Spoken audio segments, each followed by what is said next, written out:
Guys, bumili ako ng wok. Matagal na to sa akin, 2 linggo na yata to.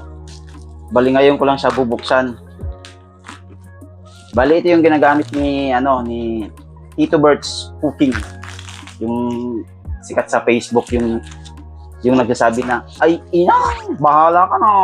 Higop abaw. So bubuksan na natin. Ano to? Wokbang. Wokbang wok. Buksan natin. Init ah.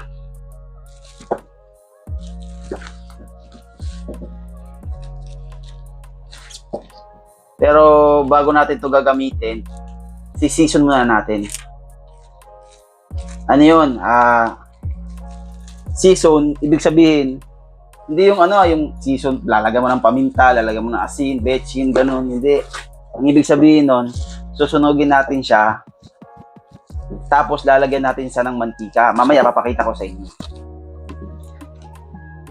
Ang purpose kasi nun, kung bakit kailangan i-season, para pag ginamit natin siya, kaya pag nagluto tayo, hindi didikit yung mga niluto natin dito mismo sa sa wok.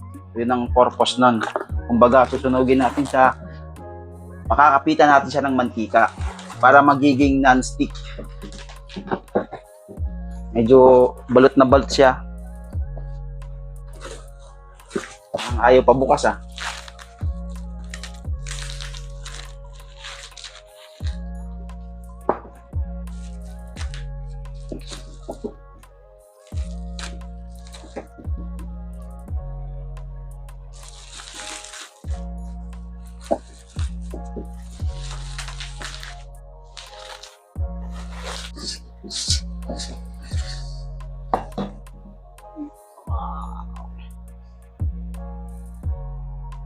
Pwede lagyan ng basura.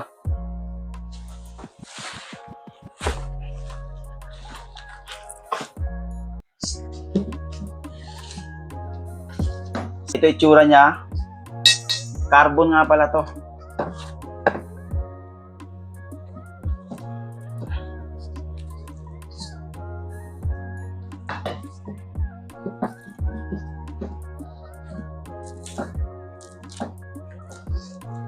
Grabe yung pagkakabalot niya guys oh. Talagang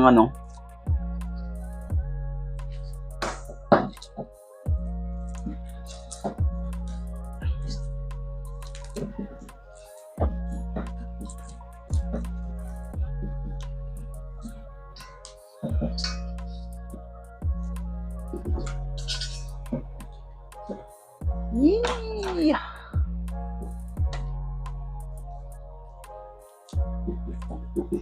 Ang hirap niyang tanggalin.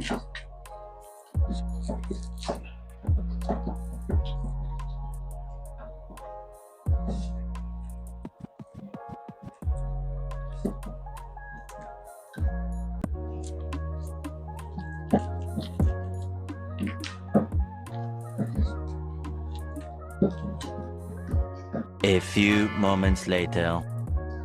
So, ayan guys, ito yung itsura niya. Manipis siya, manipis pero matibay. Ayan. Wokbang. Wokbang ang kanyang brand.